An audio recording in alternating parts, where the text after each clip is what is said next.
welcome to another episode of Locked In. This is going to be a review on Sram Force 22.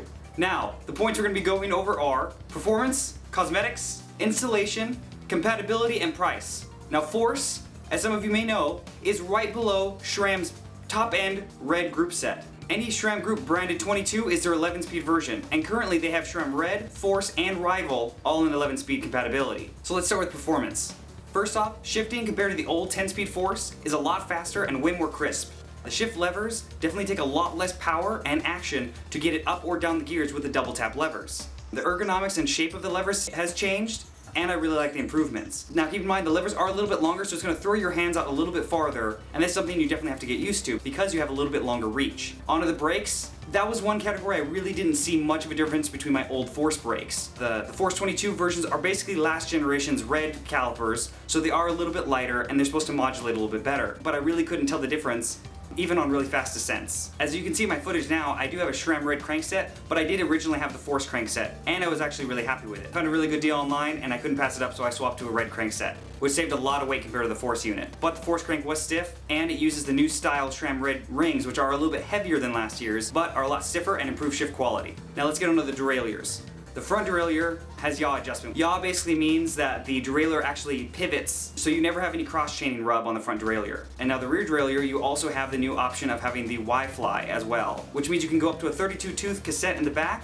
Now let's get on the cosmetics. I really like the simple, clean look that Sram always delivers with their group sets. It's a very simple, understated UD carbon across the board as far as any carbon materials that are used, as well as very simple, light graphics, so they're not overpowering and really drawing attention to themselves. Now let's get to installation, which was very easy, just like installing any other group set on your bike. The only thing that I would say is make sure to take your time with the front derailleur. It is a very different way to set it up initially, but I've had no problems with it since.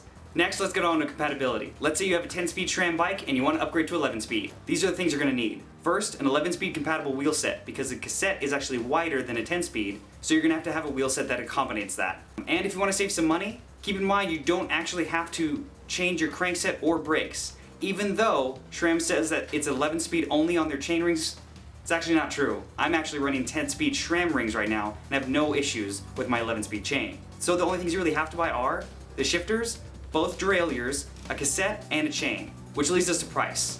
Now, full Sram Force 22 Grupo that I've seen on eBay, they roughly run about $850, give or take a little bit, and shipping depending on where you're located. Now, like I said before, you can buy it in pieces and only upgrade partial Grupo, which will save you some money. Since these are newer parts, they are harder to find used or secondhand online, but always keep an eye out. So overall, I'd highly recommend Sram Force for somebody that's interested in a performance group set that's lightweight, but that's not going to break the bank like Sram Red would. To anyone running Sram Apex or Rival and wanting to go to 11-speed, just keep in mind you have to get that wheel set. Make sure to subscribe and like my Facebook page. Links are all in the description. If you want to check out my bike check, my current Exalco build, click this annotation. And if it's not up, the video's not up yet. And thanks for watching another episode of Locked In. Let's get locked in today. Bike tutorials and quick and fix-its. Let's get locked in today. You'll be a pro by the time I'm done with this.